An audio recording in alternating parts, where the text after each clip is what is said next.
পরপর দুটি আইসিসি ফাইনালে হারের পর আবারও রোহিত শর্মার নেতৃত্বে টি-20 বিশ্বকাপের ফাইনালে উঠেছে ভারতীয় দল। আইসিসি টেস্ট চ্যাম্পিয়নশিপ ও ওয়ানডে বিশ্বকাপে না পারলেও এবার কি রোহিত শর্মা পারবে ভারতকে টি-20 বিশ্ব চ্যাম্পিয়ন বানাতে?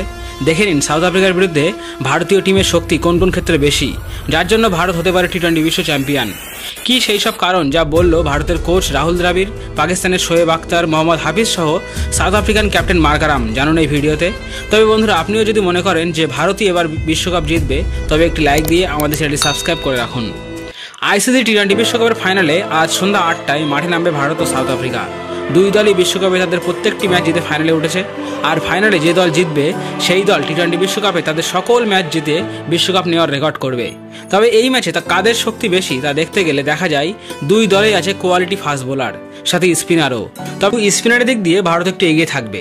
তবে যদি ব্যাটিংয়ের দিকে দেখা যায় তবে ভারত বেশ এগিয়ে আছে দক্ষিণ আফ্রিকার চেয়ে। ভারতের ওপেনিং রোহিত শর্মা দুটি ম্যাচে দারুণ ফর্মে ছিলেন, আর বিরাট রান না পেলেও তিনি ক্লাসিক প্লেয়ার। তাছাড়া মিডিল অর্ডারের ব্যাটসম্যানরা ভালো ব্যাটিং করছে, সেদিক দিয়ে সাউথ আফ্রিকার ব্যাটসম্যানরা একটু প্রবলেম ফেস করেছে বিশ্বকাপে রান তুলতে গিয়ে। তবে এই ম্যাচ জয় দিক দিয়ে ভারতীয় দল একটু এগিয়ে আছে। ফাইনাল ম্যাচের ব্যাপারে শুক্রবার সাংবাদিক বৈঠকে এসে ভারতীয় কোচ রাহুল দ্রাবিড় জানান, একটা বিষয় খুবই ইতিবাচক যে ধারাবাহিকভাবে এই দলটা দারুণ ক্রিকেট খেলছে। আইসিসি পরিচালিত 3 ধরনের ক্রিকেটের ফাইনাল খেলছে ভারত। এই কৃতিত্ব ক্রিকেটারদের প্রাপ্য, আর আমরা যদি সেরা ক্রিকেট শনিবারেও খেলতে পারি তাহলে জয় নিশ্চিত। অন্যদিকে পাকিস্তানের সাবেক পেস বোলার শোয়েব আখতার বলেছেন, ক্যারিয়ারের সেরা ফর্মে আছেন জাসপ্রীত বুমরা, সঙ্গে কুলদীপ যাদব, রবীন্দ্র জাদেজা ও অক্ষর প্যাটেলও আছেন। ভারতের এমন বোলিং আক্রমণের সামনে দক্ষিণ আফ্রিকাকে আগামীকাল টি-20 বিশ্বকাপের ফাইনালে কঠিন পরীক্ষা দিতে হবে বিশ্বকাপ জেতার জন্য। তিনি আরও বলেছেন, আমি অনেকদিন ধরেই বলে আসছি সর্বশেষ দুটি বিশ্বকাপ জেতা উচিত ছিল ভারতের, এই বিশ্বকাপও তাদেরই জেতা উচিত।